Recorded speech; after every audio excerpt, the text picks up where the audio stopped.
I'm Scott Kelby, editor of Photoshop User Magazine, and welcome to Repairing and Restoring Photos with Photoshop. In this video, we're going to look at a number of different tips, tricks, and techniques for fixing those treasured old photographs and making them look like new again. It doesn't matter if they're ripped, faded, stained, or torn. After this video, you'll be able to fix them all in no time and all without breaking a sweat. Let's get to it.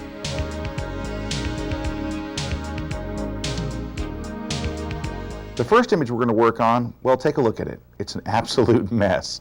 It's faded, it's torn, it's cracked, it's ripped into separate pieces. It's just a disaster. And it always seems like the images that you treasure the most are the ones that have the most trauma. So I wanted to start with a really, really bad one. Sometimes in these videos I'll ease you in. This time we're jumping in with both feet into a real mess. And this one, what we did was, the image is physically torn into different pieces. So what we did was we scanned it in. I just put it on a flatbed scanner, scanned it in. Now what we're going to do is try to reassemble the photo. Now I'm going to zoom in a little bit and let you see what it looks like. Let's just zoom in a little. It's really, really pretty bad. The first thing we're going to have to do, we'll just take a look. Let's look at how bad it is, because I don't think you can really appreciate how bad this is when it's zoomed out. Even when we put this thing back together, there's all kinds of scratches and rips and little bends, and this is going to be fun. Look at that. There's a bend there where there's a color shift. It's just all good. This is just going to be a blast. So here's what we're going to do. We're going to start off, let me back off just a little bit. We're going to start off by kind of putting the pieces on their own layer. Let's go look at the layers palette real quick, and you'll see that this is a flattened image. It's just a raw scan. So what we're going to need to do is, I need to get the pieces up on their own layer to be able to rotate them and basically put them back into position. Now, we have a trick that makes it kind of easier. What it is this. We're going to use the lasso tool. Let me just kind of close the layers for now. We're going to use the lasso tool, and I'm going to draw a very loose selection around each piece. So we'll just kind of draw a very loose selection around this piece. There we go, fairly loose selection. Now, what I need to do, obviously, is not have a loose selection. I need to have a tight selection right around that area. Well, here's a trick that will help you out. Grab the magic wand tool, and we're going to move the magic wand tool inside your selected area. Now, I'm going to give you a keyboard shortcut, and what the keyboard shortcut's going to do is, when we use this keyboard shortcut, it's going to basically, almost like magnetically, suck that selection right down to what you want. Now, we're using the Macintosh version of Photoshop today. It's exactly the same as the Windows version, but the keyboard on a Mac is slightly different than the keyboard on a PC, so I'll have to give you both keyboard shortcuts on the entire video. And I don't mind doing it. Here we go. We're going to Option click, or on PC you would Alt click the magic wand inside the selection. Watch what happens. Boom. It just like it shrinks down to perfectly fit. Okay? Now, once we've got that, let's bring up the layers palette again, okay? And I'm going to press Shift Command J.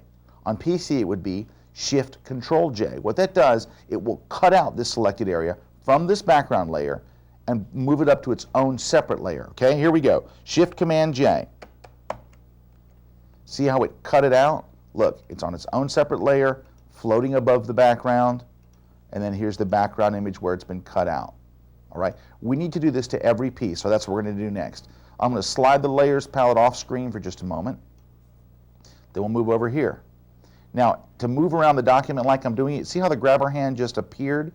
The shortcut to make the grabber hand appear, and it works particularly well when you're zoomed in, is to just press the space bar. You press it, just moves you around quickly. A little shortcut for you. Now, let's grab the lasso tool again. I'm going to draw a loose selection around the next piece of this torn image. There we go.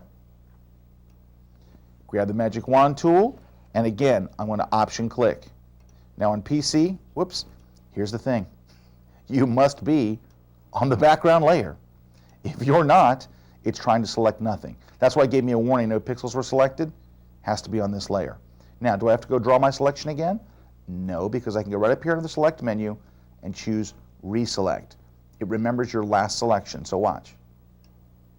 Ta-da, it comes right back. Now, let's hold the Option key, on PC the Alt key, click, and it zooms in. Now you can see where it selected a little bit too much.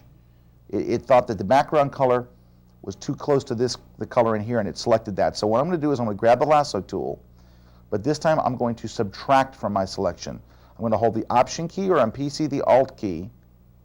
Actually, I need to add here, don't I? I'm going to hold the Shift key and add this in. I need to add that to my selection. The Option key or the Alt key subtracts, the Shift key adds in. So I added in that little area I missed. Now I need to do the same keyboard shortcut I did earlier, Shift Command J, to put that area up on its own layer. And as you can see, there it is, up on its own layer. Now, back to the background layer, slide this out off the screen, and then we'll move to the next area that needs to be selected, this little piece right here. So we'll go right here, around this area, get the Magic Wand tool, Option click on a Mac, Alt click on a PC, and then press Shift Command J, and it puts it up on its own layer. Okay, right there. And then lastly, we've got this big chunk. I'm going to zoom out a little so we can see the big piece that we have to select. There it is. Grab the lasso tool, and I'm going to just draw a very loose selection around the whole thing. There we go. Don't get too close.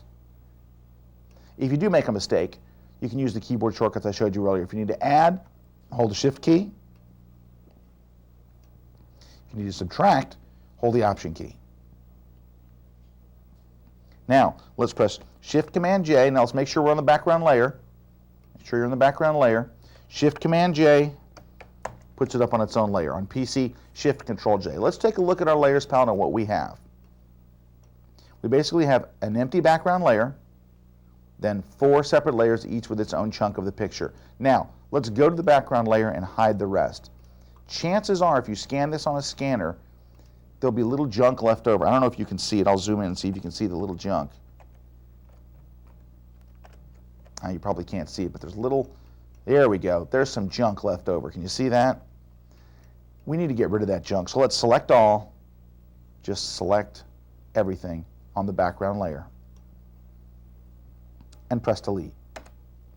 All right, we'll zoom back out now that that area is clear, and we'll start to work on our little nightmare here. Let's make the other layers visible again. And I want to give you another keyboard shortcut here that'll save you a bunch of time. Rather than having to go to the layers palette every time we want to choose one of these layers, if you have the move tool, if you command click on a layer, it'll jump to that layer.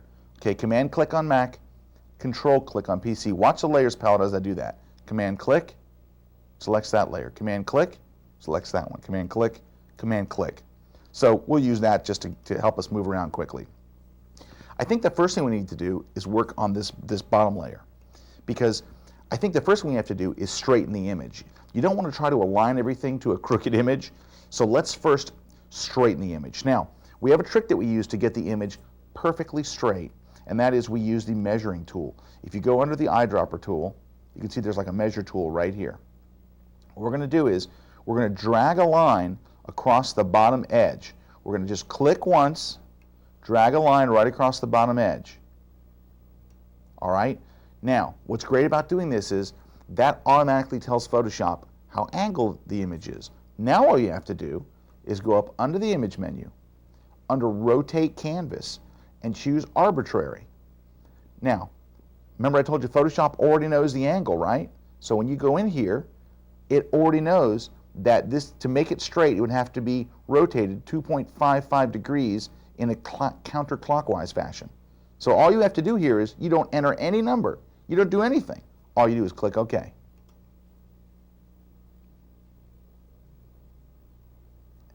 And there, it straightens the image. Now that we've got it straight, now we can kind of work on the pieces. Let's zoom in a little bit, and let's see which piece we're going to work on. Again, I'm using that little space bar trick to move around the image. I guess we'll start with this one. That's kind of a nasty piece. Let's click on that layer. Command click on that layer, or control click makes that layer active. And we're going to have to rotate it into place. To rotate it, we're going to use Free Transform. If you've never used Free Transform before, it's the part of Photoshop that lets you rotate, resize, and skew, and add perspective, all that kind of stuff. We simply need to rotate. To bring up Free Transform, on Mac you press Command T.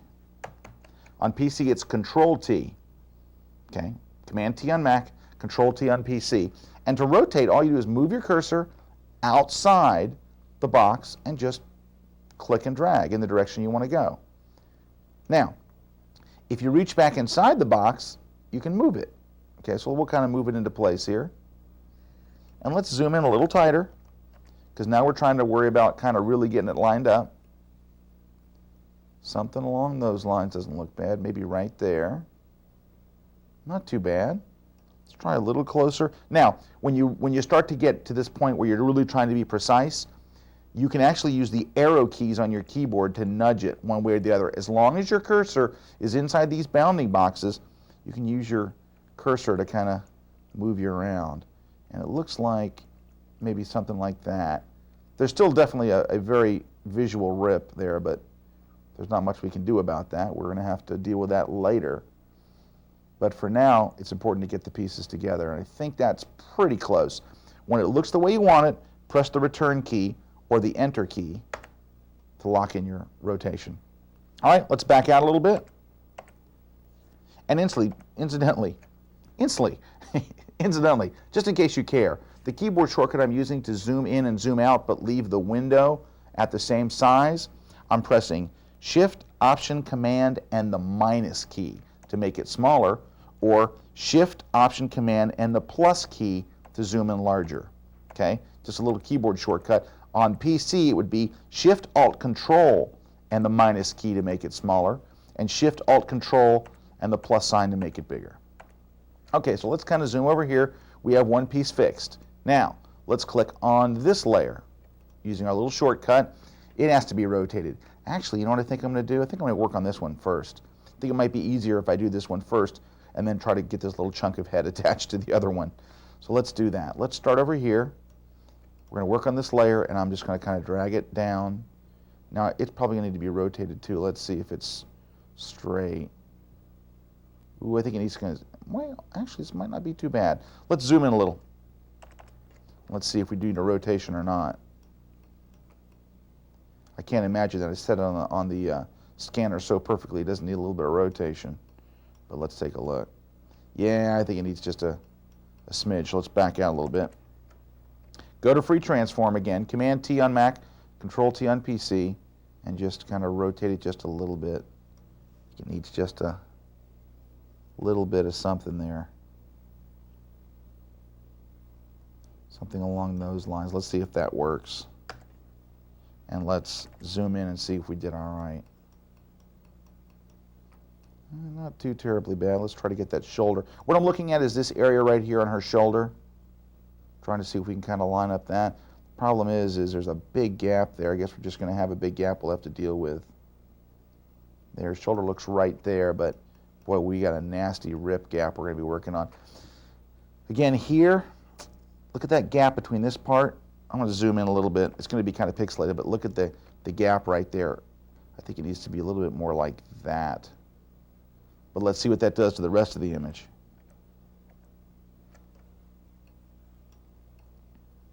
Yeah, it doesn't look too bad. I think we can work with that. All right, now let's go up to this top one. We'll command-click on it or PC control-click to select it, and it definitely needs to be rotated. Let's kind of rotate that a little straighter. Something more like that.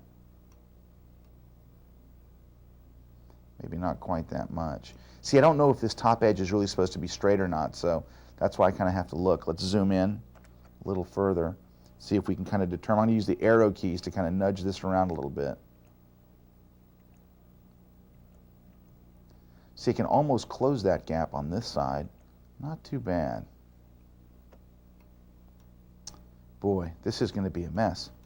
Let's see. And incidentally, that's a term that you'll say a lot while you're retouching photos. Man, this is going to be a mess. All right, we're going to hit return right there. And I'd like to see it get a little further. I'd like to close this gap a little more, but watch what happens when I'm using the arrow keys. The gap starts to close, but her eye's starting to get closed too. You know what though? There's a little thing you might try is look over here in the layers palette. This layer might actually look better below the other layer. This rip might not be as bad because there are little parts of the paper hanging over. Drag this layer behind, let's see what it does. See, it did change how the rip is affected. Did you see the rip change? Watch, here's before, and here's after. So we might have been a little better off to, now let's try nudging it around a little bit. See what we can come up with. The rip may not be quite so bad. That's about 6 1/2 dozen of another. But sometimes the order will make a big difference. Let's change the order of the next one down. Let's watch. Much, much worse. So we'll bring it back up top. Okay, now, you have two choices to make once you kind of have it together. Now, it's all in one piece. You can see there's obvious cracks and stuff, and that's fine. We're going to fix that. Let me look at one problem area right here on that fence. Oh, it's just the display. It looked pretty bad from a distance, but when you zoom it in, obviously it's not quite that bad. I think I could maybe move a little to the left. Let me command click on this layer, move just a smidge to the left. I think that might be a little better.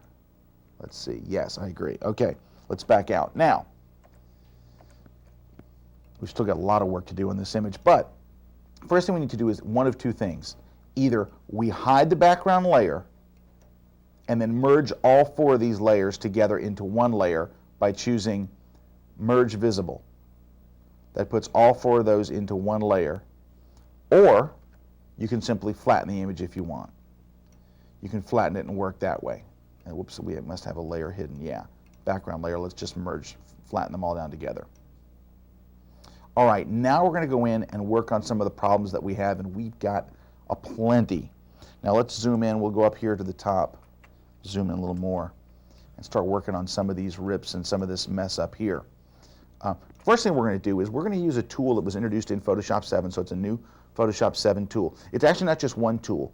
It's two tools that work together, and they're right here. The two tools are the Healing Brush tool and its companion tool, the Patch tool. These two tools introduced in Photoshop 7 are absolutely brilliant. Now, everybody thinks of these two tools as their primary use, which is to remove the signs of aging. It's great for removing wrinkles or crow's feet or something from someone's face. They're great for like turning back the hands of time. But what they're also great for is using in photo restoration and repair, and that's what we're going to look at here. So we're going to be using these two. The Healing Brush is the one that gets all the press, but I love the Patch tool. When it comes to restoration, I think the Patch tool has no peer. So let's take a look at using the Patch tool to repair some of the background images and the cracks first. So we'll start with that. Okay, now let me go ahead and close the Layers palette. We don't need that open, surely, and I can maybe pull this out a little bit more. This tool works like a selection tool. It works a lot like the lasso tool in that it is a selection tool. You select the area that has a problem, in this case right here. Just draw a selection around it. Don't touch it, just draw a selection around it. Now here's where it works the opposite of other tools. You're going to put your cursor in the middle of it. Click, hold, and drag to an area that's clean, an area that's not damaged. When you let go of the mouse, the lasso will snap back to the bad area and repair it. Watch. Look at that. It just takes it away. It kind of blends the texture and does an amazing job. Let's get this big one right here. This big kind of weird scratch. We'll just grab it, drag it to another clean area, watch it snap back, and instantly repair. Is that amazing? Seriously, what kind of math is going on there that it can figure out how to do that? Watch. Drag it away, let go of the mouse, it's fixed.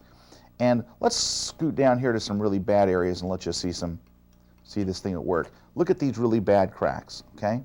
Let's just select one of them. Okay, and again, I'm drawing a selection on it like it was the lasso tool. And you can use the same lasso tool shortcuts. So if you needed to add to this, if you missed an area, you can hold the Shift key. If you accidentally selected too much, you could hold the Option key on a Mac, the Alt key on a PC, and take away. All right, there's our selection. Drag to a clean area. Watch this. Pow! It like keeps the texture, blends beautifully. Look at that. And it's not cloning over it the way the rubber stamp tool does or the clone stamp tool. It's analyzing that area and blending a new texture in there. Look at that. Based on where you dragged it. Just amazing. Look how quickly we can clean this up. And so what you're going to see me doing now for the next moment or two is basically selecting the area, moving to a clean area, and just letting go of the mouse. I'm not holding any keys or anything. There's no special keyboard shortcuts. The tool just pretty much works like that. Up here, right around that area, drag it to a clean area. Okay, I went a little too close to the edge. Let's undo that. Let's try right next to it. That's better. And this area right here, this looks pretty bad. Again, the key is finding a clean, unobstructed area to fix. Now, as we go up here, you can see all these little spots. These things are no big deal anymore. Drag them out of the way and fix it. Right up here. These down here, no problem. As long as you have a clean area, you're in good shape. Well, what if you don't have an area? Or what if you have an area that is actually doesn't really have any texture at all? You're repairing something that just has no texture. Well, if you run into that situation, up here, you'll notice that once I've made a selection, let's just make a selection here. Okay, I have a button called Use Pattern.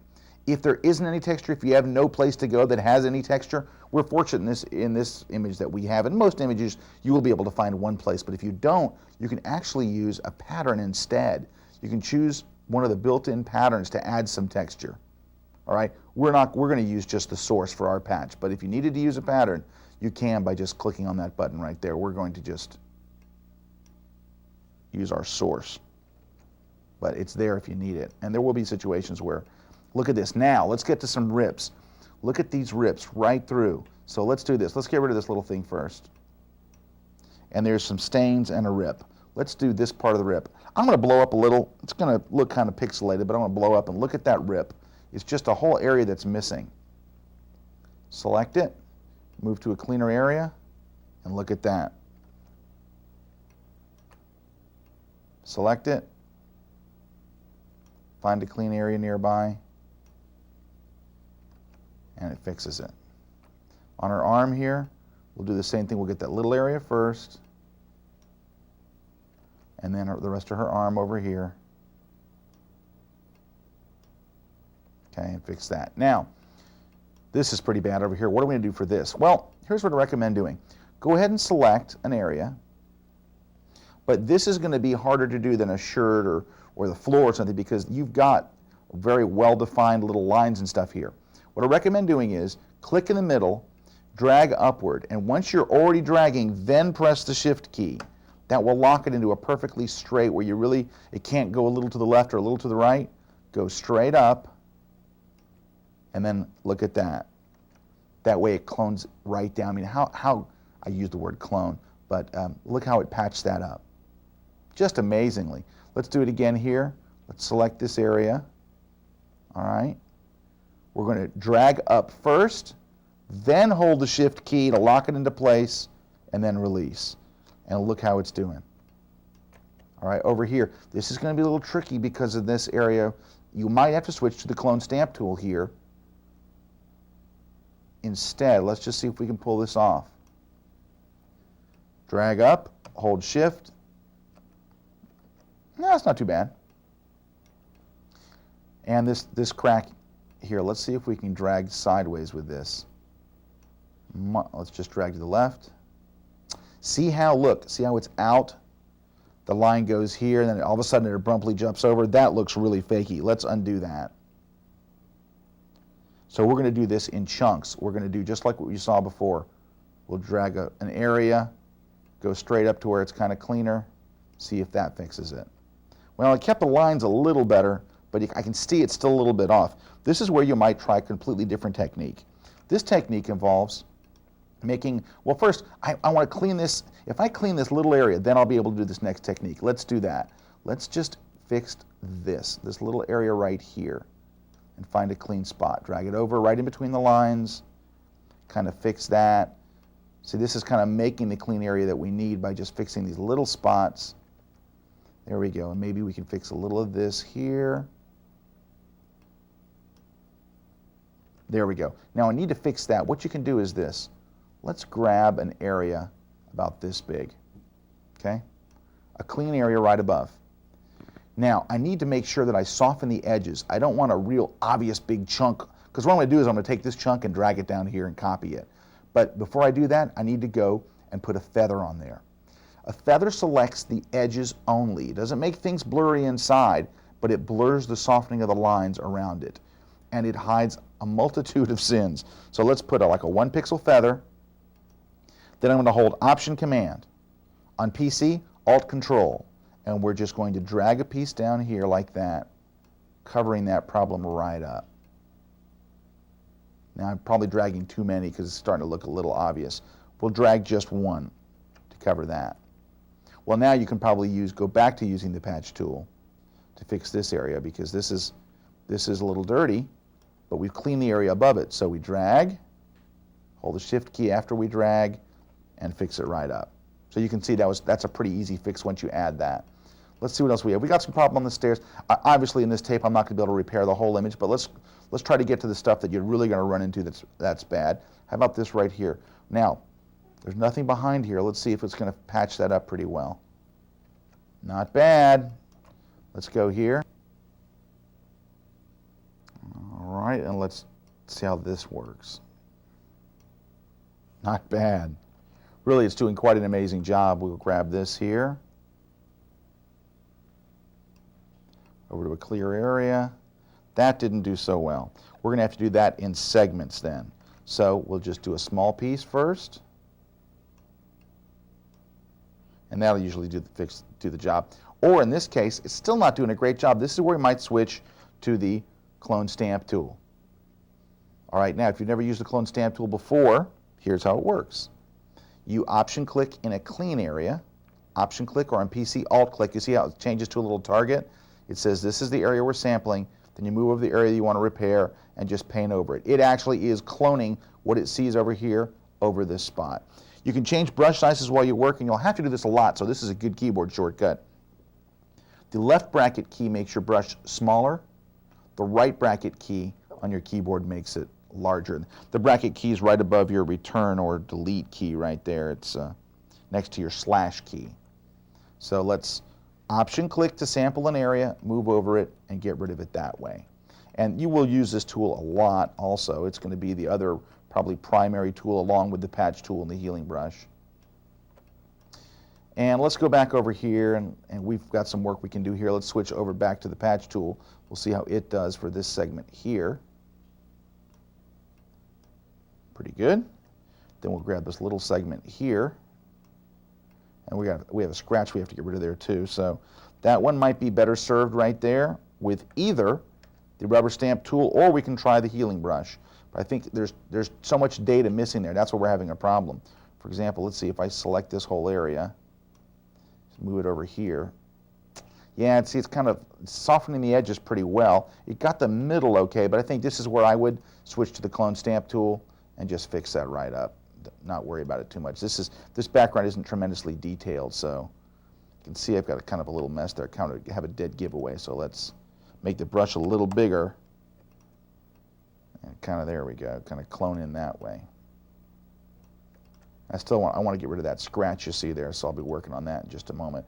Every time you see the target, that's me resampling in another area. That's one of the keys to making this look realistic, is to not keep grabbing your texture from the exact same spot. Now I can go to the patch tool, get rid of this little mess right here without much problem. There we go. Let's see how our image is looking overall.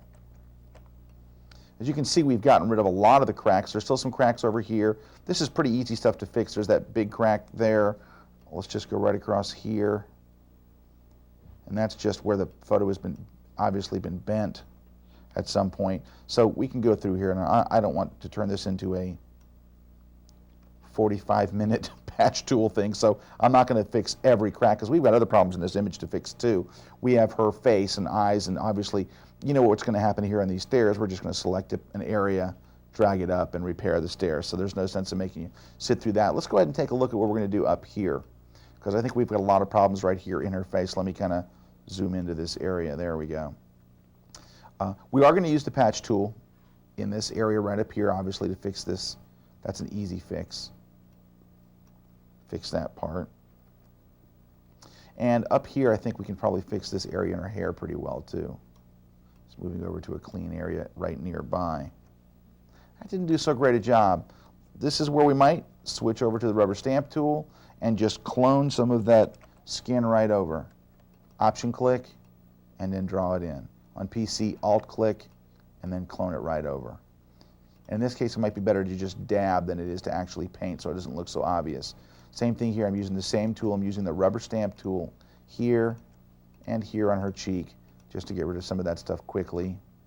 Get rid of this right here. Option click. We'll clone a little ear down over that piece of rip.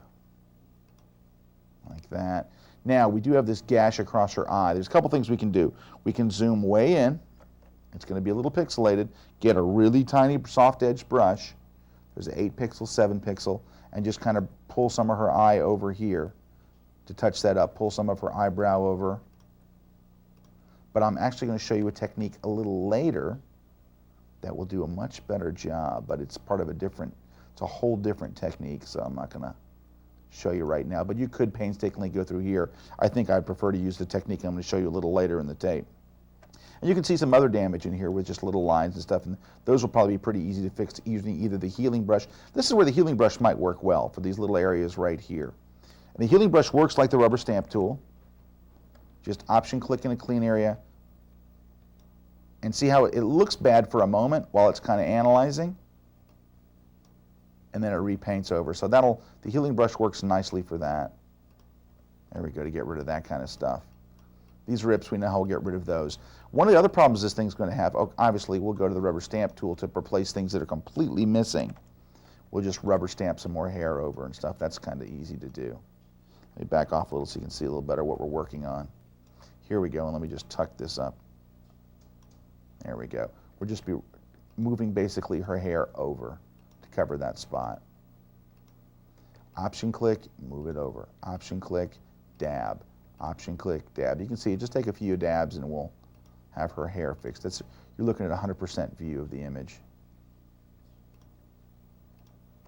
There we go. And there's a couple little risks, but you know how we're going to deal with all that. One thing that you're going to have to deal with is there's just a lot of junk and mess in here. We're going to look at that. But another thing is there's kind of an icky color to this thing. The borders are bad. There's just an overall yicky color. The first thing I would probably do is remove the existing color that's there. It was probably a black and white image. It's just become, I mean, obviously it wasn't a full color image. It was probably a black and white image. So I go under the image menu, under adjustments, and choose desaturate to remove the color, the icky color that's there. Now, if you want to put the color in later, you can. You can always put in your own sepia tone look if you want later. So that's very, very easy to do. And I'll show you how to do this on this video, how to add a sepia tone. But in the meantime, I want to get rid of that awful distracting color. The next problem I see is the border. The border is pretty harsh. I don't even want to see that border. So what I'm going to try to do is I'm going to zoom out a little bit, and let's see how much of this image I can really keep. How much can I really salvage? So I'm going to draw a straight line here, and I think that's about the salvageable area of this image right there. So I'm going to, that's the part I want to keep. I'm going to inverse my selection. Now, I put a selection around what I want to keep, right? If I go into the select menu and choose inverse, it selects everything but my image, okay? Every single thing in there but my image. In other words, what's selected now is all this garbage and this bleed over. I'm just going to hit delete, or on PC, backspace, to get rid of that extra junk. Because I would rather put my own border in. Now, here's the thing is, why would I put a border in? Well, I found that some people, if they hand you a photo and they say, can you restore this? And the photo that they gave you had a border on it, they expect to get it back with a border. And I found that if you take out the border thinking, well, the border's a mess, I'll just get rid of it, the first thing they say is, hey, where's my border? So here's what we're going to do. Let's inverse back. And then, now remember, this was a flattened image on its own layer, right? Remember, we're working on the background layer the whole time. While we have that selection in place, let's press Shift-Command-J to put it up on its own layer. Okay, so we have just that image up on its own layer. Now, I'm going to add a new layer beneath it.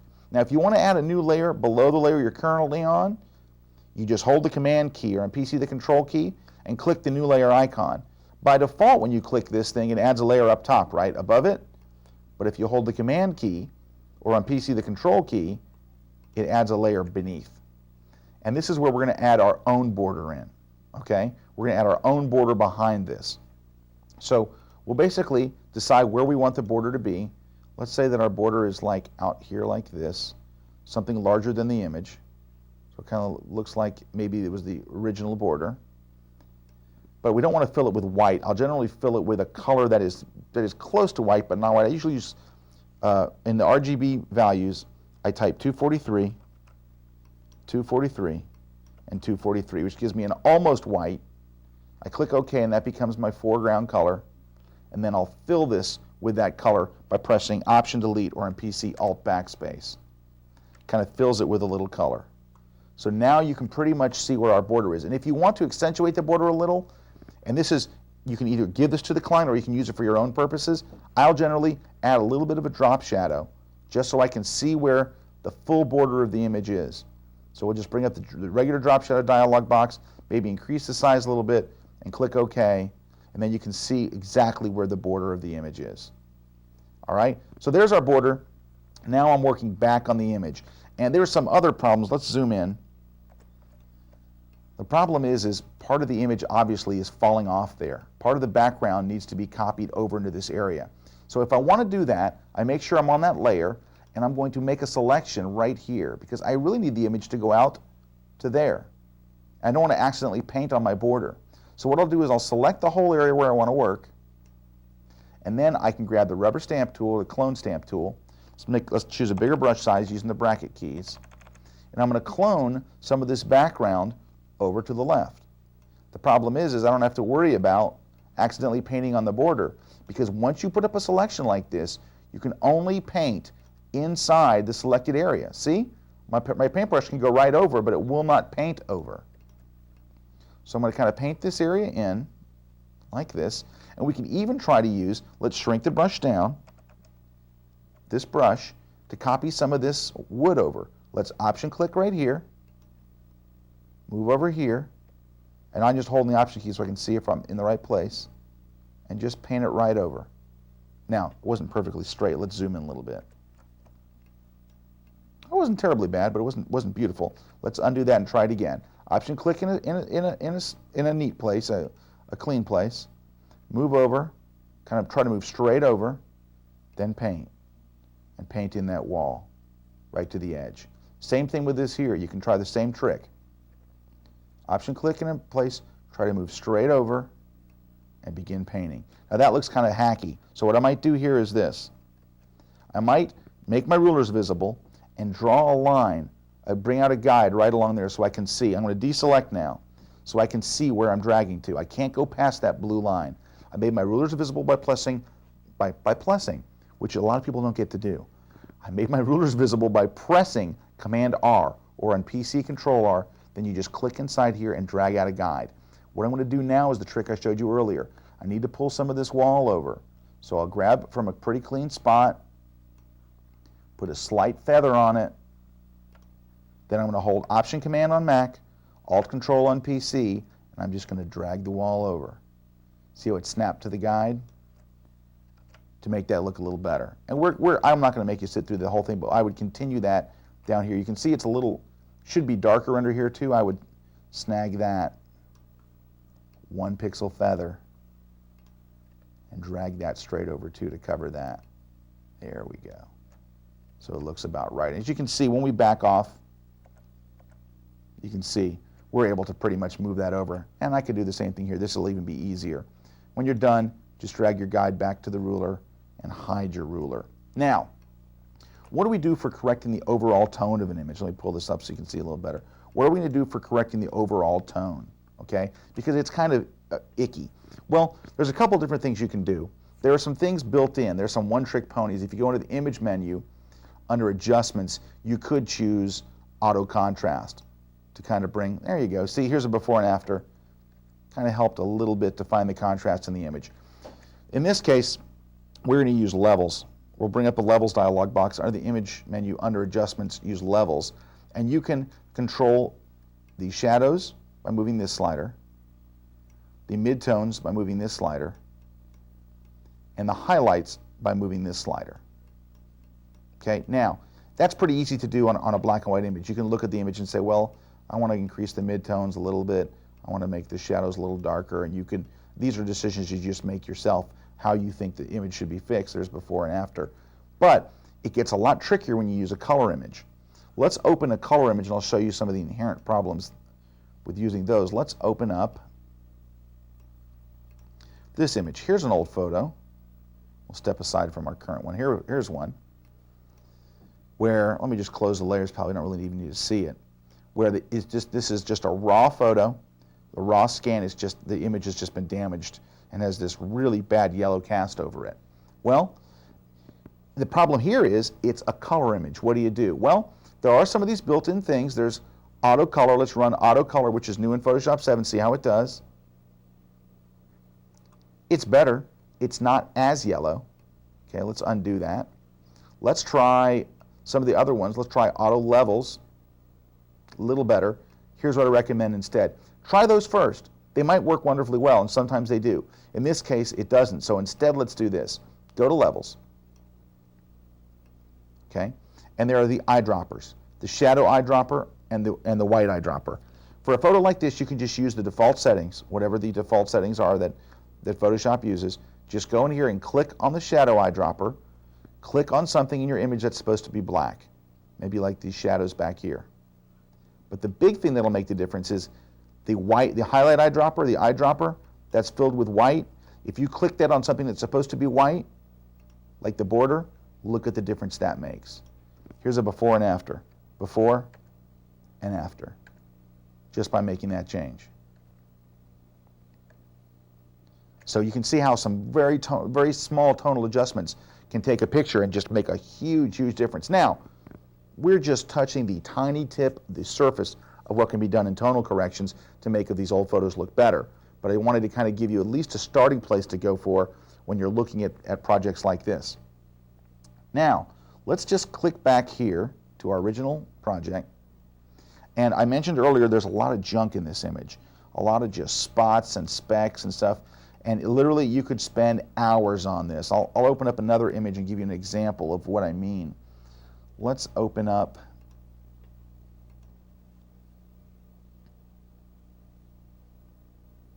this image. Now it's a high-res image. It's going to take a moment to open up.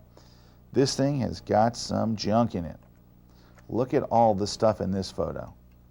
I mean, it's just loads of garbage. It's really, really bad.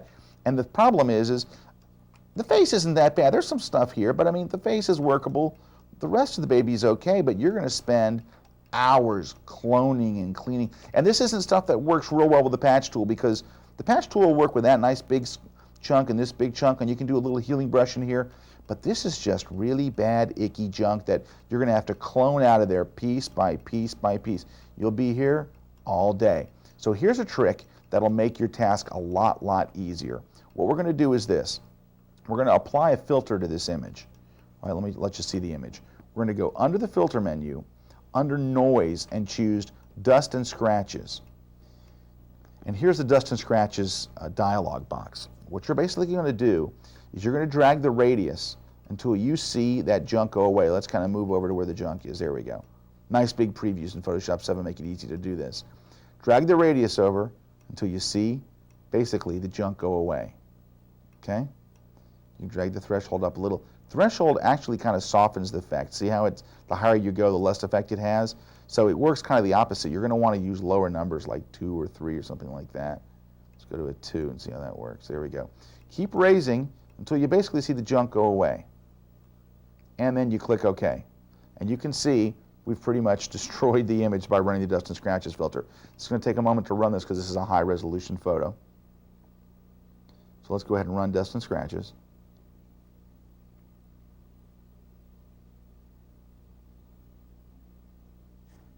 And as you can see, yep, the scratches are pretty much gone. All the little scratches are pretty much gone. However, the image is pretty much destroyed. Here's the trick. We're going to go under the window menu and choose History. The History palette keeps track of the last 20 things that you did in Photoshop, and it lets you undo. Okay, well that's great. So if I wanted to see what it looked like when I started, I would just click on the word Open. That's what it looked like when I opened the image. Then I ran dust and scratches. Now it looks like that. Now it's a mess. Now it's a disaster. However, besides this palette that lets you undo, there's a brush over here called the History brush. The history brush lets you undo. So that's huge. So what we're going to do is this. We're going to step back in time and click on open, but we're going to click in this first column right here. When I click on this first column, watch how a little icon shows up. The icon is for the history brush that we saw over there in the tool palette. It says, all right, the photo has been returned to how it looked when it opened, but we're going to paint from what it looked like at dust and scratches. We'll get the history brush, and then all you have to do is go to these areas and just paint over them. And it instantly just affects those darker pixels. We'll just kind of clean this up real quick. And again, I'm using this on a background area, not a detail area. But you can pretty quickly go through here and just clean up that junk. All of a sudden, you've got that nice background again, instead of this junk. And this would have taken you a long time. Now it just takes just a few moments. Let's take a look. There's more over here. You can kind of just clean up this stuff. Let's look around. Oh, there's all kinds of junk here to be cleaned up. But you see, it's not destroying all the detail. Now I'm doing this kind of quick. Obviously, you want to take a little more time than I'm doing. I'm just kind of zipping through here, but you get the idea. As you get to areas with more detail, shrink the size of your brush, and less will be affected. Obviously, if you shrink the brush down, then you're going to be more precise about where you go to clean these things up. It's going to keep more detail. Now I'm just clicking rather than painting with it. Now let's go up here. You can see in the baby's face areas where you can just click. Where you're worried about detail, don't be painting those big strokes. Just click to get rid of some of that stuff. And you can see this a lot quicker than having to use the rubber stamp. It does a pretty good job, especially on background areas and non-heavy detail areas, of just cleaning up. And again, the smaller the brush. On the background up top, it didn't matter too much, but now that I'm in detail areas, I'm trying to use a little more care to clean up these strokes. There we go. And again, you'll wind up going through the whole image and getting rid of these areas. But look what a difference that makes. We'll back off a little so you can see how we cleaned that area up there so quickly. And then over here, you can, let me just make the brush a little bigger, clean up those areas as well. Won't get all the big spots. The big spots are fine. You can get rid of those with the patch tool. That's not a big deal. We'll get these. But it's all these little ones, these little lines and little things that just get in the way that you just want out of there. That's what that's great for.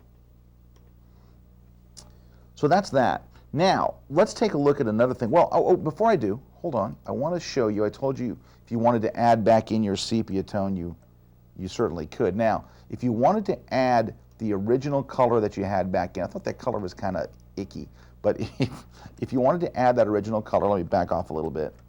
What you'll do is open the original image and steal that color. So let's duplicate this, make a duplicate of this copy. It's just an exact duplicate of our image.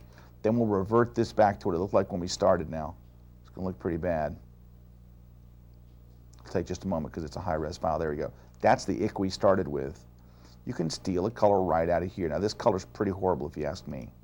Maybe that'll be a little bit better, that brownish kind of tone, okay? Then you can close it. Now what you would do to add this tone in now if you wanted is to put a selection over the area where you want to affect. Just kind of move it into place a little better. There we go. Add a new layer above and fill that with your new foreground color, which is this chocolatey kind of brown. Now what you would do basically is change your mode from normal to color. And when you do, it brings that sepia tone look back in. And if the effect is too intense, then you can just lower the amount of opacity. There we go. So you get a little a little of that tint in there, because sometimes it really depends on the person that you're retouching it for. Sometimes they go, what happened to the color? But I mean, obviously the color wasn't really there. It was a black and white photo. But if they decide they like that sepia tone tint or something like that, you can either steal a color from the original image, or you could just choose a color yourself if you wanted to get some kind of a sepia tone. You could choose your own image, something a little more orangey or something like this. Let's see how this looks. Something if they want a little more orangey kind of sepia tone. But again, you have complete control by putting it on its own layer. If it's too much or if it's not enough, you can, I don't think anybody wants a sepia tone that looks like that, but you have complete control of how you'd want it. Now let's look at some other things that you're going to run across for sure. And this next segment, a couple of quick tricks that'll really help you out.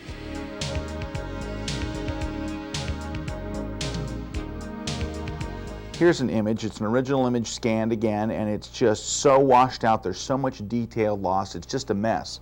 And this particular image poses some specific problems because the bottom of the image is less washed out than the top. You can almost see a line where it gets really bad up here. So here's what we're going to do. We're going to bring up the layers palette, and we're going to fix this primarily using layers. What we're going to do is we're going to duplicate this layer. Now, you can duplicate a layer by clicking and dragging it to the new layer icon, but honestly, there's a keyboard shortcut that's much, much faster. Just press Command J, or on PC, Control J. It makes an exact duplicate of your current layer.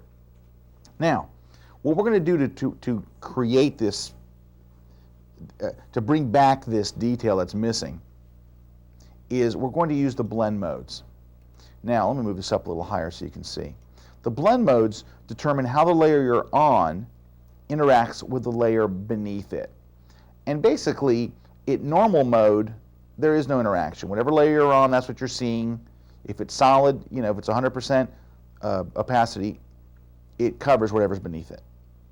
All the other modes blend with it. The mode that we're going to use is multiply. Multiply has a multiplier effect. It's like putting one image on top of another. Watch what happens when I choose multiply. Watch the image as I choose multiply. Look at that. I'm going to just, the eyeball icon lets you see or hide the layer. Watch the difference before and after. It just brought back a bunch of detail and depth to the image that wasn't there before. Now, surely if one looks good, two would look better. So let's press Command J and watch the image. I'm going to duplicate this layer again. When I duplicate a multiply layer, the next layer will automatically be in multiply mode. Watch.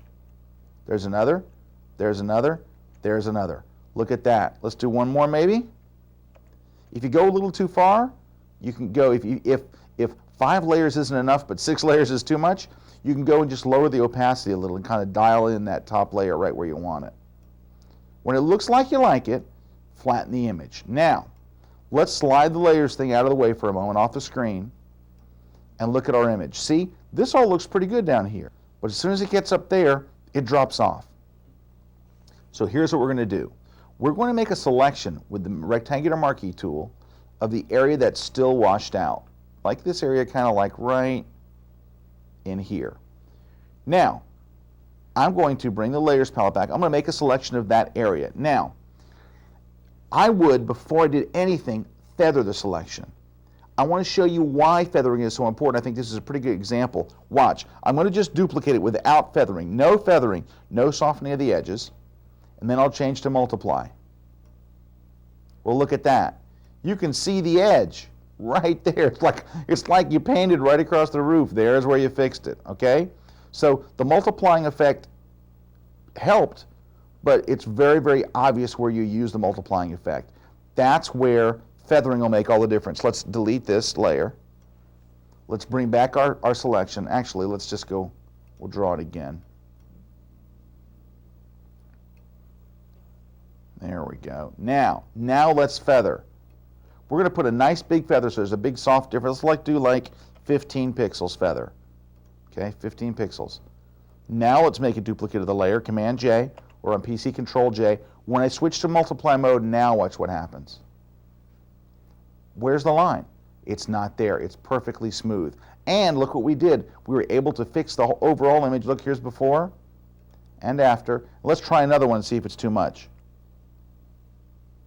The second one might be a little much, and if it is, that's when you lower the opacity. Kind of dial it in. to match the rest of the house. Somewhere in there.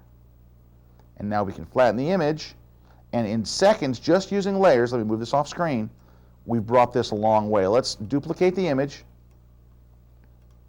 Okay, I'll shrink it down. Then I will go revert this one to its original state. And you can see how far we've come in just a few seconds using layers between there and there. So this is a nice quick way to do it without having to get all into curves and levels and things to bring back detail. Let's open up another image. All right, so you see what to do when you have a washed out image. What do you do when you have an image that's too dark? Well, luckily I happen to have exactly that, a hideously dark image. There we go. Let's bring the layers palette back into view. How do you handle this? Well, you'll duplicate the layer. You'll switch the mode. Instead of multiplying, which has a multiply effect, this time you'll change it to screen, and watch how it lightens the image a little bit. Okay? A little bit. Watch here. Before, after. I'm just basically hiding the layer from view, making it visible. Now, so if one time helped a little, let's keep making copies. Duplicate, duplicate, duplicate, duplicate. We're just going to keep duplicating it until we start to get some detail back. There we go. Now, how many layers did that take? Let's see. 11 layers.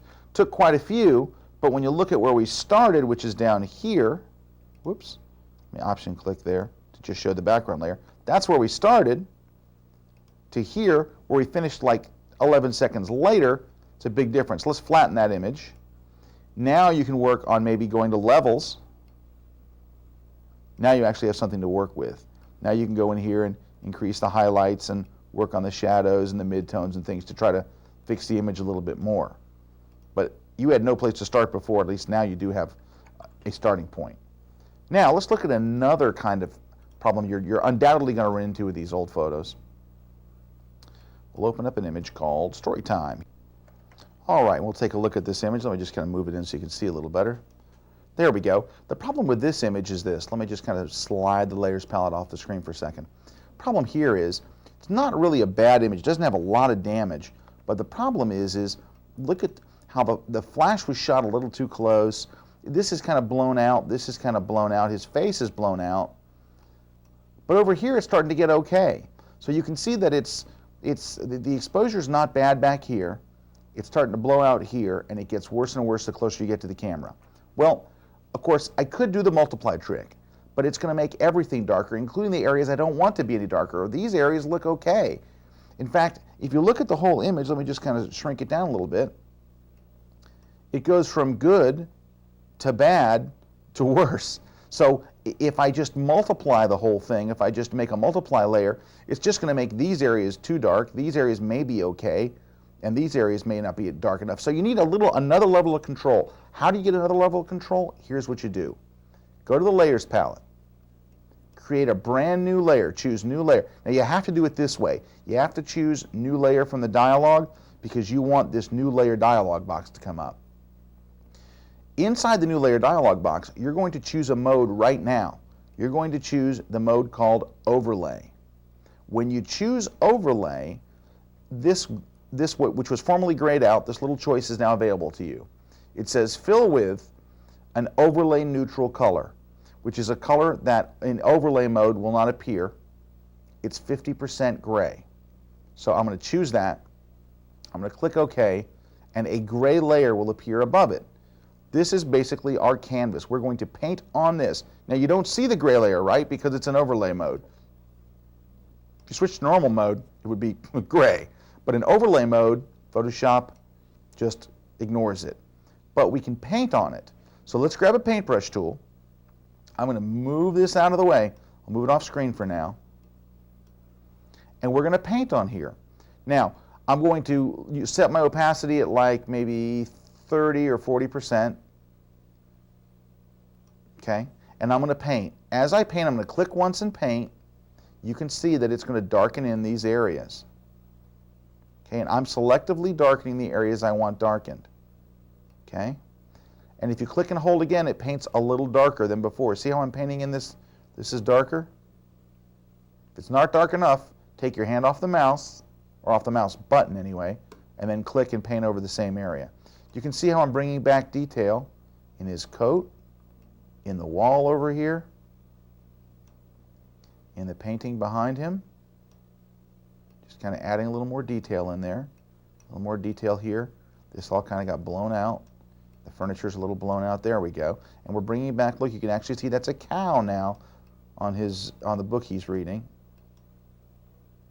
There we go. You can kind of, let's bring back some of his face too. It's a little blown out. Okay. And you're starting to bring back some detail that was lost before. Now, it looks subtle, but it has more effect than you think. Let's bring back the gray layers. Here's what we were doing. See, there's the painting we were doing. Now watch when I take it away. I'm going to move this over a little bit. Watch when I take it away. See how blown out and flashed out it was? Now look. Look at that fix. From there to there. I didn't really affect the areas that were already okay. Only affected these areas. There's still one problem area. Let's flatten the image. Let me just move this over a little so you can see. Let's flatten the image, which gets rid of our painting layer. I still see an area that just, I painted over it, it still did not come out enough, which is this little piece of wallpaper behind them. So what you can do is this. Let's get the polygonal lasso tool. The polygonal lasso tool paints straight lines. And let's kind of select that area of wallpaper where it's just not showing up enough. Now, if you need to temporarily switch to the regular lasso tool, just hold the Option key on PC, the Alt key, click and hold the mouse button, and it switches you to the regular lasso tool. That way I can kind of just go right around his arm there. Okay? And there's our selection. I missed a little bit here, so let's switch to the regular lasso, and I'll just grab that area I missed. Now, what I want to do is this. Obviously, again, I'm going to want to feather, right? I want to hide my tracks. So let's feather that a little bit, a couple of pixels maybe. And I'm going to put that up on its own layer, Command J. Now, I'm going to use multiply on just that part of the area. Watch. Normal, multiply. Look at how well it brought that back. Let me slide this over to the side. All right, look at the difference. Here's before and after. If it's not enough, which I think it probably is, but if it's not enough, duplicate the layer again. And see, that's too much. Well, now I'll lower the opacity and kind of dial it right in. All right, so it looks a little more balanced. You can actually see the pattern there, and actually it's still a little dark, I think. I think that the last one may have been a little bit too much. There we go, something like that. Now, let's flatten. I would do one more thing to this. The other area that kind of bothers me in this is that his face is still not quite there. Let's zoom in on it. There's still more detail in his face that I think that's being lost. So let's use the lasso tool to select his face, and maybe I'll select this little area in his shirt too, so it all kind of blends together. All right, and this is not a perfect selection, but you get the idea. That took a turn for the worse there, didn't it? Hold on.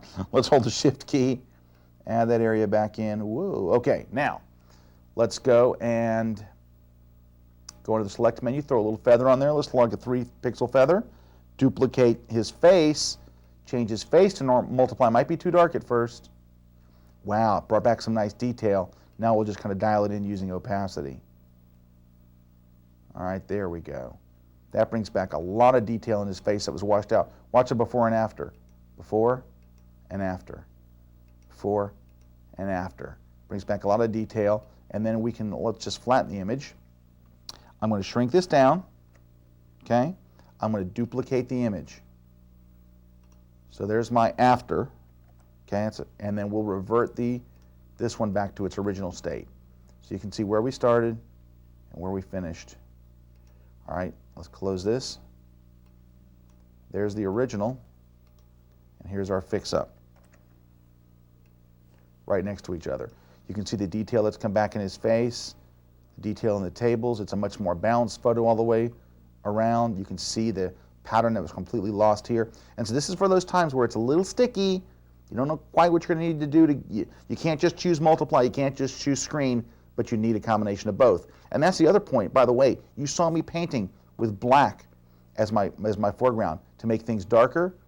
If you need to make an area lighter, if I decided I wanted to lighten that back here, what you would do is, let's bring up layers again. Just as easy. Choose new layer, overlay, right? filled with neutral overlay color. And instead of painting this time in black, we would paint in white. Now white's more powerful when you paint with white, so I'll lower the opacity a little bit more. But let's say that you wanted to brighten this area here. Now you can just go in there and brighten that. Just bring up the opacity to 20%. There you go, brighten that area. You could certainly do that with white, and it lightens that up. There you go. So you can see, for tricky images like this, this is really the way to go.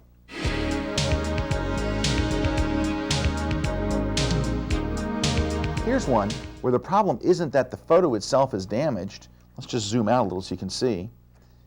It's just they cut the poor guy's arm off. Whoever framed the shot just did a really bad job of framing. So what we're going to do in this case is we're going to make this shot look great again by adding back his arm and back his other leg and kind of finishing the photo. And you're going to learn the same technique. Remember earlier in the tape I said I'm going to show you how to fix the little girl's eye? We're going to use a similar technique right here. First thing we're going to do is we have to make some space for us to be able to expand him out. So let's go under the image menu to canvas size.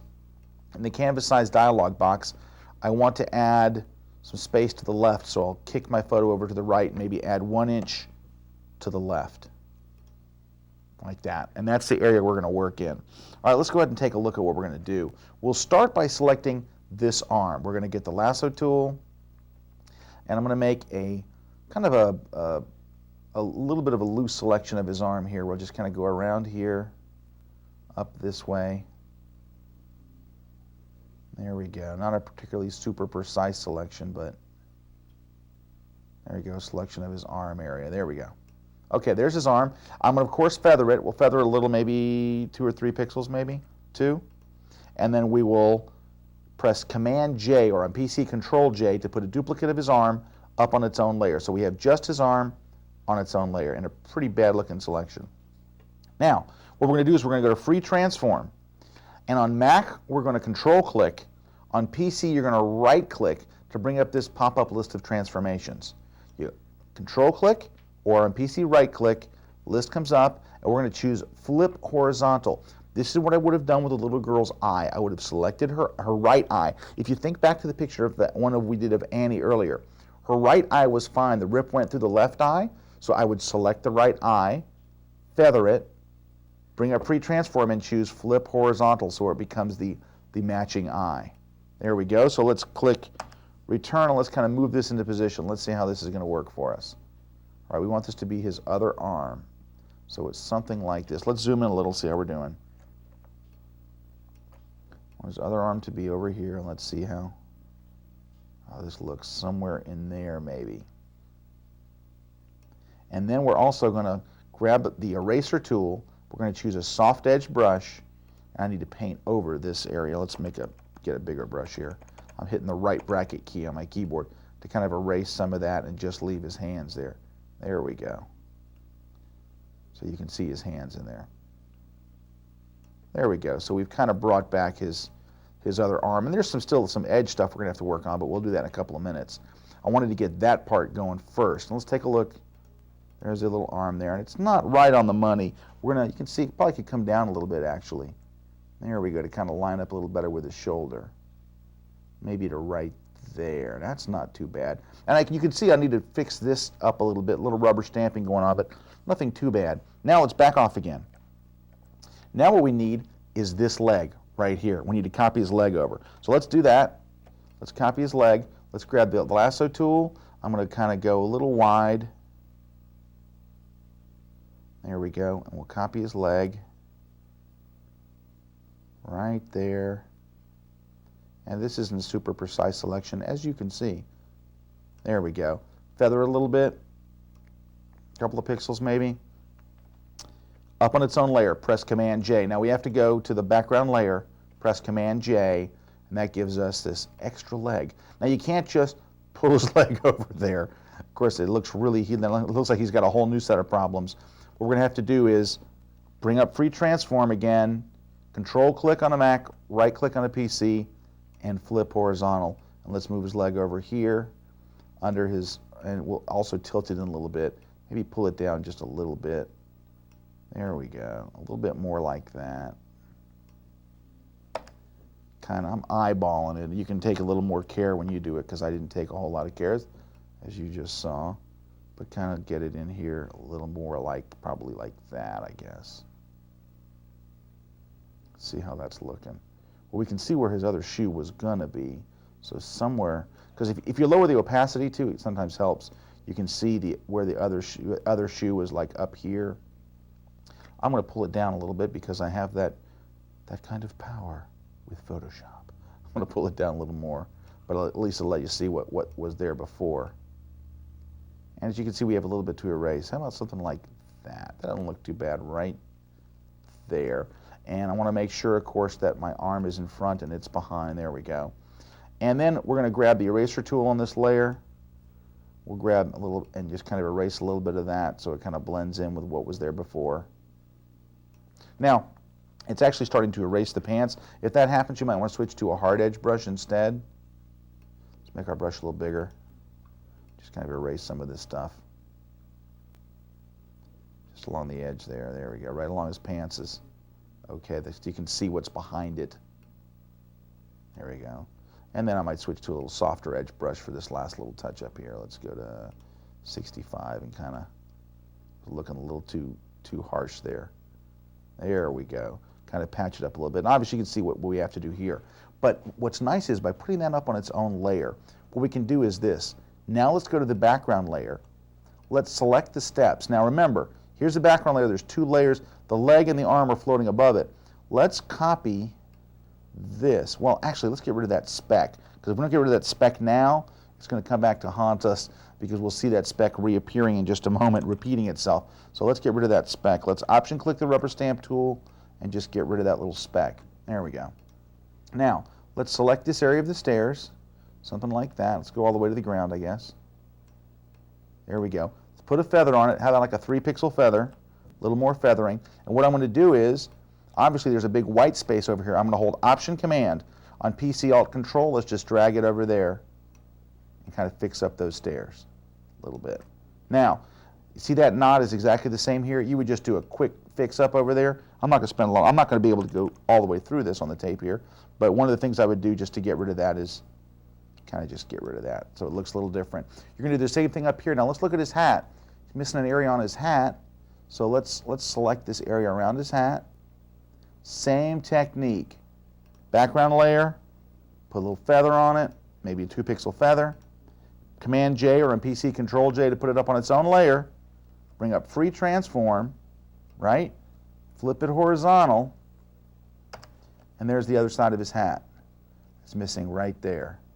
Kind of pop it into place. And if you see a seam, you know how to get rid of seams using the patch tool. Now, how are you going to get all the rest of this stuff over there? Well, pretty much the same way we've been doing. You'll go to the background layer, you'll grab the rubber stamp tool, you'll click in a clean area, and start painting. And paint that over. That little stuff that's left over on his arm, just paint right over it.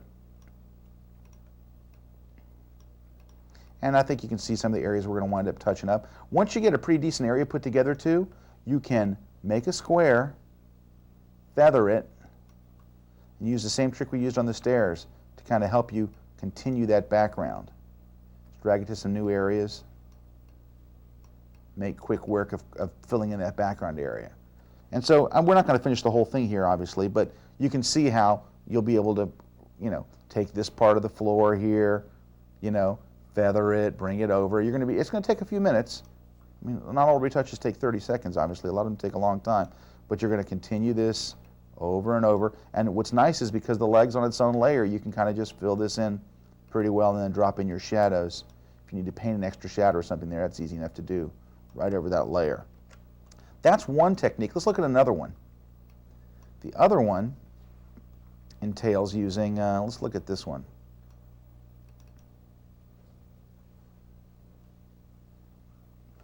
Let's shrink it down. His is a little easier, I think, in some ways. You can see his arm's missing over here. So we're going to do the same thing. We're going to go over here and select his other arm. And again, I'm making these selections really quickly. I think you'll probably want to take a little more time than I have when you do it. Select his arm that's missing. Okay, all right, feather it. Maybe 2 pixels is fine. bring it up on its own layer. Actually, you know what? I'm going to feather that just 1 pixel. I think it needs to be a little more well-defined. Let's put it up on its own layer. We're going to flip it horizontally, and let's drag it over here. See what we've got. Well, there's his other arm right there. Now you're going to have to work behind him to bring some of this stuff back. Well, you pretty much know what to do from the project we did earlier. Putting that wallpaper back up straight, you're just going to feather a couple of pixels and drag up. Okay, so continuing that stuff up is going to be easy. What about the stuff behind him? Well, you're going to find as much wallpaper as you can. Actually, what you might wind up doing is taking a big chunk of wallpaper over here and make a thinner selection. This is the part of the wallpaper we need to repeat. Feather that up on its own layer. Put that up on its own separate layer and kind of work your way down. Now, obviously, you're going to have to do some work here because you want his shadow to extend onto that. So you're going to be in here with an eraser tool and you're going to be erasing that to make it fit a little better and things like that. That's one. Another thing you can do is the carpet down here. What we're going to do with the carpet is grab the rubber stamp tool. You're going to go to this clean area carpet and you're going to start picking up that carpet over here. Now see that white speck? See that white speck right there? Look, boom, it copied again over here. So you can get rid of it at the beginning and fix it once, or you can just keep having it appear again and again in different spots. So it's going to take you a minute or two to fill in this area too. But I think you can see that within short order, you can rebuild the entire missing side of this piece without much problem at all. Now what you may have to do, in this instance, whoops, one got a little crazy there, just shrink my brush. What you may have to do in this instance is that we're going to go under his arm with carpet, right? But as you can see, it really would have, he had a pretty harsh shadow. If you see the shadow that was here, you might actually have to go in and paint in a little shadow yourself, which is nothing to be scared at, it's just a little shadow. I know some people are like, oh, I don't want to paint. Whoops. I hope you do a better job than this. Here we go. There we go. But under his arm, I'm going to kind of move a little more up under his arm. There we go. Another nice thing about shadows is it hides a multitude of mistakes. If you've got an edge that's not perfectly selected, if you didn't do a great job with your selection, going in and painting in a shadow will help. Grab a brush about the size of the shadow you want. Now their shadow is really dark. Look how dark that shadow is. You can sample that same color. It's a really dark shadow. Grab a paintbrush and just paint behind in there with a, let me make sure our opacity is up high enough. Paint behind his arm. That shadow is pretty dark. That actually looks a little too dark. I think I might back that off a little bit. Maybe to 78 or 80 or something in there to make sure that the shadows look kind of consistent with what you had before. As you can see, I'm digging a little bit into his arm. So we'll go back to the arm layer and just touch that up real quickly. Little rubber stamp work right over there. And because the edge of his arm is hard-edged, I'm going to grab a little hard-edged brush right for the edge. There we go. So you can see, wouldn't take you long to fix this up at all. Basically, you're going to be working with dragging this stuff upward like this, dragging it up. Same stuff that we saw earlier. At this point, it's not how hard it is, it's just how long it's going to take you because it will be just a hair tedious. But I think you can see in short order we'll be able to fix the wallpaper, put the wall back in, the carpet back in, the appropriate shadows, and no one would ever know that arm was gone.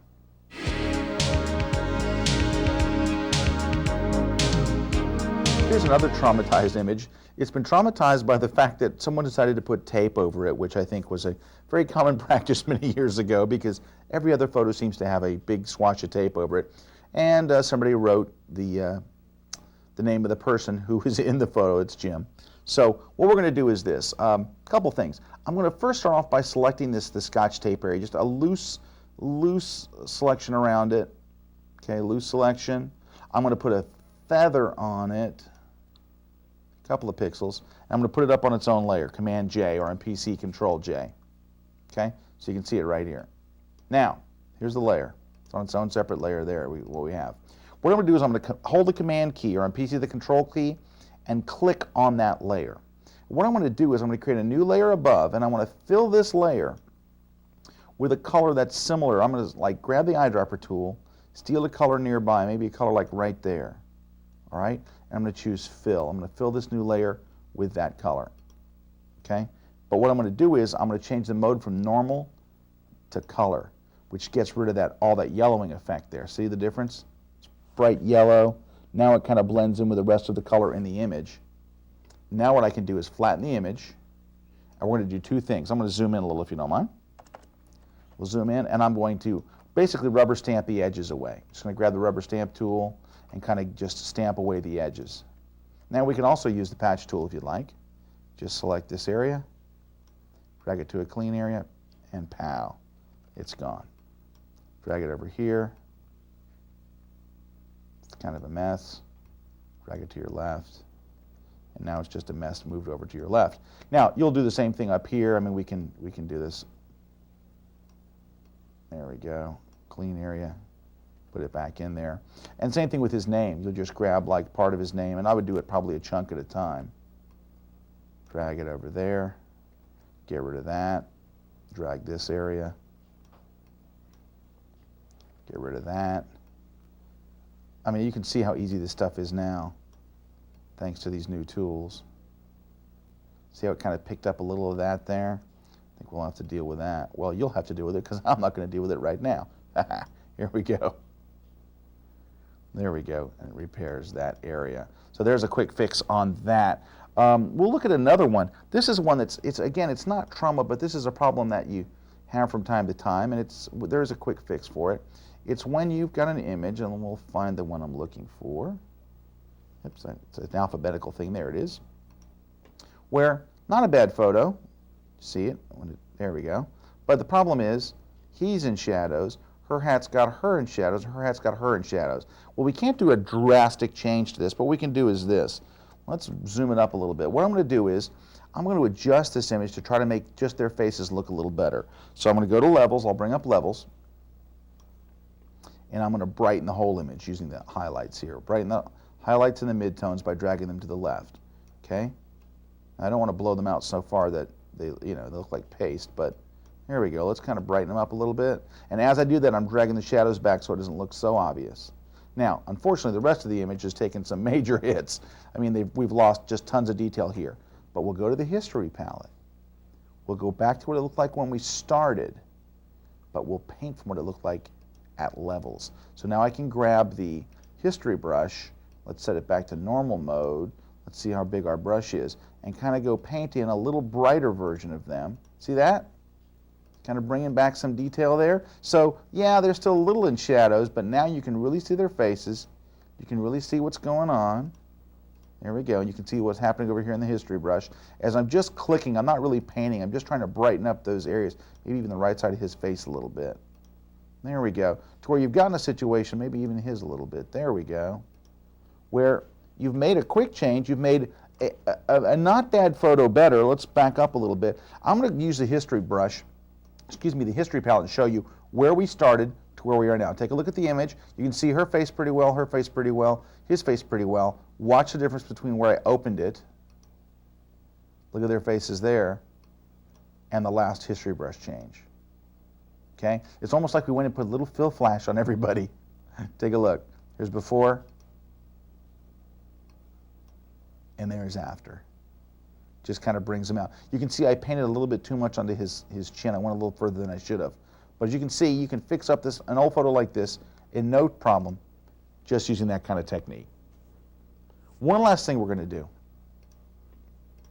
You're going to run into this because a lot of these old photos wind up being too long to fit on your scanner. So what we do is this. We scan the left side of the photo and the right side of the photo separately, and then we put them together. And the trick to putting them together is pretty easy.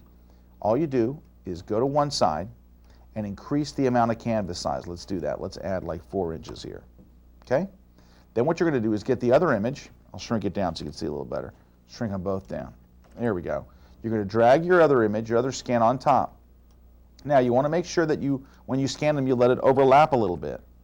Here we go. See how they are? You're going to key in on one person. I'm going to key in on this little girl right here. Let's zoom in a little bit. Pull this down so you can see a little better. And I'll zoom in a little more. We're going to key in on her. There she is here, and there's her overlapping self. We're going to go to the layers palette. The whole trick is lower the opacity. We'll lower the opacity a little bit so you can just dial her right in. As you get close, take your hands off the mouse and just use the arrow keys on your keyboard to basically lock her right in.